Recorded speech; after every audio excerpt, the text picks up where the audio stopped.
Analyse du 10 décembre. Bon, on a un marché vraiment intéressant. Parce que, comme on peut le voir là ici, c'est rouge. Qu'est-ce que ça veut dire? Que la demande en spot est plus élevée que la demande en contrat futur. Donc, ceux qui se positionnent aujourd'hui sur le marché sont des positionnements à long terme. Ce ne sont pas des traders. Ils ont l'intention de garder la position probablement jusqu'en septembre 2025. C'est pour ça que c'est rouge là ici. Et puis même les fundings sont en dessous plutôt de la zone de neutralité.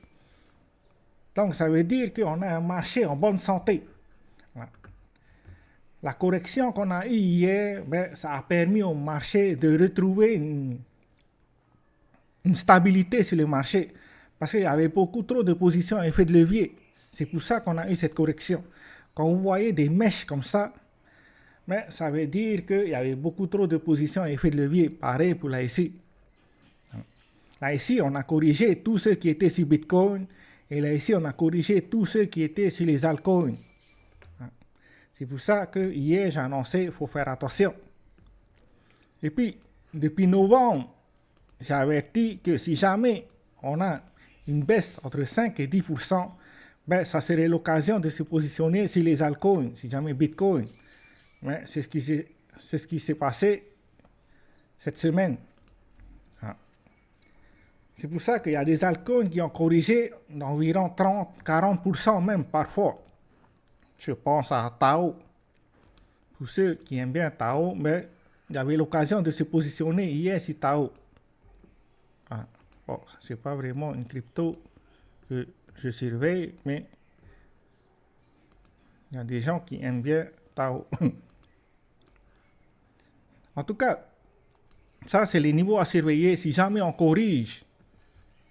Enfin, si jamais on corrige. On est déjà en correction. Et ça, à partir de ce niveau-là, il ne faut plus investir à long terme. Donc, c'est les 3 niveaux à surveiller par rapport à Bitcoin. On va retirer ça et ça. Quand on arrive au-dessus de ce niveau-là, j'ai marqué en rouge exprès pour dire qu'il ne faut plus se positionner à long terme sur les altcoins. En vert, on commence à faire un DCA sur les altcoins entre cette zone et cette zone. Si jamais on continue notre tendance baissière, ça veut dire qu'il y a des probabilités qu'on vienne là ici, qu'on attrape la liquidité qu'on a laissée et qu'on reprenne un scénario haussier. Voilà. Il y a des probabilités de faire ça. Maintenant, comme on l'a vu sur les spots premium, là ici, il y a de la demande en spot en ce moment. Donc, il y a des probabilités que ce niveau-là arrive à tenir et qu'on reprenne notre scénario haussier probablement pour venir tester ce niveau avant de venir ici en range et de continuer notre scénario haussier. C'est pour ça, pendant le mois de décembre, c'est-à-dire jusqu'à la fin de cette année, il faut vraiment faire attention pour ceux qui font du trading. Pour l'instant, aujourd'hui, je n'ai toujours pas pris de trade parce qu'il y a toujours des probabilités qu'on continue notre tendance baissière. Et en même temps, il y a tellement de demandes en spot qu'il y a des probabilités qu'on retrace le mouvement. Mais bon, tout ça pour dire qu'il faut faire attention si vous tradez sur le marché en ce moment. C'est un marché vraiment compliqué. Mais pour tous ceux qui sont en investissement à long terme, pour tous ceux qui n'aiment pas trader mais qui préfèrent investir à long terme, c'est l'occasion de se positionner sur les altcoins. Quand vous voyez des altcoins baisser de 30% et qui ont un potentiel de corriger, c'est-à-dire de faire des nouveaux sommets, c'est l'occasion de se positionner sur vos altcoins. Voilà. C'est pour ça que j'avais averti depuis fin novembre. Je voyais des indicateurs sur le marché qui nous montraient qu'on allait avoir ce genre de scénario, des baisses de 30 à 40%. Je crois que la dernière fois que ça s'est passé, c'était en 2022 ou 2021, une telle correction sur le marché. D'ailleurs, on peut voir Total 3. Si on descend en daily, Total 3 a cassé sa structure, c'est-à-dire celle-là. Après, on se trouve au-dessus de cette structure-là.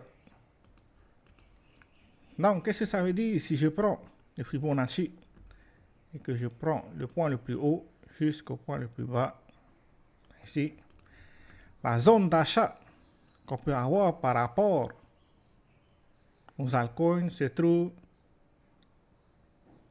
là ici. Ça, c'est notre zone d'achat en vert. Et si je monte là ici, ça, c'est la zone où il ne faut surtout pas acheter. Ah.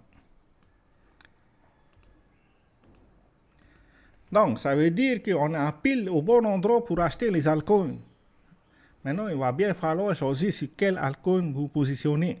Pour tous ceux qui ne savent pas lequel choisir, mais vous restez sur les cryptos de base, c'est-à-dire Bitcoin, Ethereum ou Solana. C'est pour ça que je montre que ces trois-là pour le moment. Mais bon, j'ai fait une vidéo le samedi dernier pour vous dire quel crypto j'investis pour 2025. Ah. Bon, vous restez prudent quand même sur le marché, parce que c'est pas parce qu'il y a de la demande sur le marché que ça veut dire qu'on a trouvé le point le plus bas. On peut voir qu'il y a beaucoup de demandes, j'ai rarement vu ça. Il y a beaucoup de demandes sur le marché, mais ça ne veut pas dire qu'on a trouvé notre point bas. Il y a toujours des probabilités qu'on retrace le mouvement et qu'on a cherché la liquidité que j'avais mentionné la semaine dernière, c'est-à-dire qu'on a attrapé la liquidité qui se trouve là ici. C'est pour ça que j'avais dit à un moment donné, on va venir attraper cette liquidité avant de reprendre notre scénario haussier. Mais j'ai l'impression qu'on arrive là cette semaine. Si jamais ce niveau-là cède, on va venir attraper cette liquidité-là. C'est tout ce qu'on a pour aujourd'hui. Ciao, ciao.